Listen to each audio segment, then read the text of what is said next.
প্রধানমন্ত্রী আবাস যোজনা থেকে বঞ্চিত পূর্ব ধলাইয়ের মোহনখাল রামমানিকপুর জিপির এক বৃদ্ধ।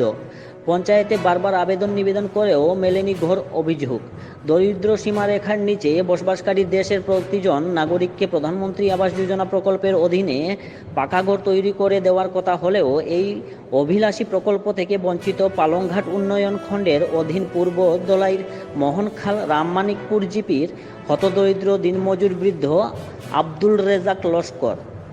চালে ছাদ নেই, ঘরের বেড়া ভেঙে পড়েছে, বৃষ্টি হলে বৃষ্টির জল আর দিনে রৌদ্রের আলো ঘরে প্রবেশ করে। এমনই একটি ঘরে দিন কাটাচ্ছেন এই বৃদ্ধ, কিন্তু তার নামে বরাদ্দ হচ্ছে না সরকারি আবাস। বৃদ্ধের স্ত্রী রুসনা বেগম লস্করের নামে প্রধানমন্ত্রী আবাস যোজনার ঘর বরাদ্দ হয়েছিল, আর তখন কর্কট রোগের আক্রান্ত হয়ে স্ত্রীর মৃত্যু হয়। স্ত্রীর মৃত্যুর পর পঞ্চায়েত থেকে ডেথ সার্টিফিকেট দিতে বলা হয়। তখন তিনি ডেথ সার্টিফিকেট এনে দেন, কিন্তু পরে জানানো হয় নাম কেটে গেছে। এভাবে দুঃখ প্রকাশ করেন 70 বৎসরের ঊর্ধ্ব হতদরিদ্র বৃদ্ধ আব্দুল রেজাক লস্কর। আসাম প্রাইম নিউজ 24x7-এ হিফজুর রহমান বড়বইয়ার রিপোর্ট, ভয়েসে দিবজয় চক্রবর্তী।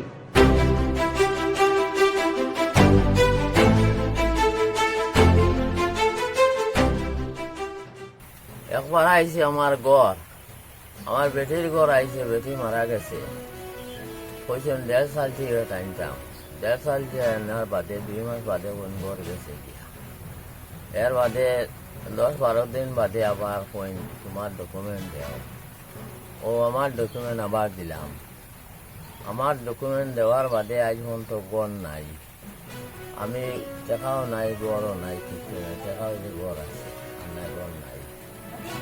আজ দিমো খাইল দিমো, আজ দিমো খাইল দিমো কইয়া কইয়া কইয়া কইয়া আমার আজ পর্যন্ত আমার ঘর নাই।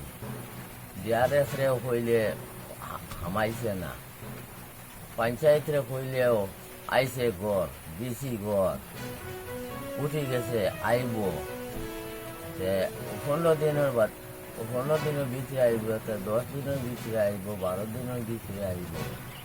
সেক্রেটারিও কইলাম, সেক্রেটারিও কয় 7-8 দিনের ভিতরে আইব।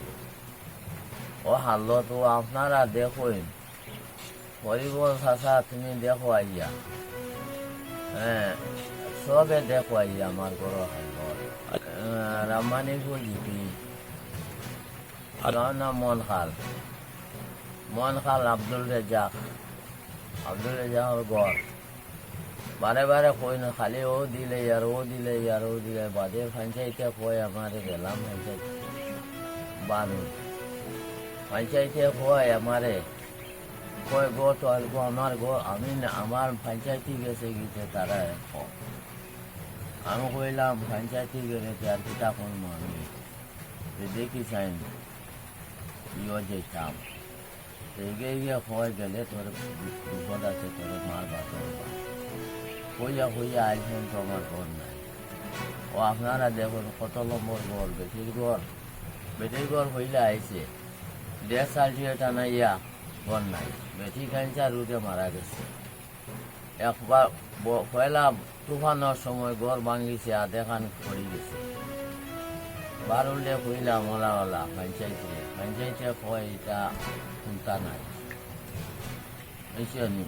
আর কিতা করবো, তো আজ পর্যন্ত বই দিছে। আমার বয়স তো হয়ে গেছে, মনে হয় 62-63। এক ছেলে এগু আছে, বেটি লিয়ে খুঁড়াই গেছি। আরো বলা আমি কোমর ভাঙ্গা, আঁটু ভাঙ্গা মানুষ, বড় বাদ কোর্ট এডুকেট করছি, করিয়া নিয়া দিছি তারে। এ কয় তোমার ওই তো নাই, আইলিস না পয়সা না।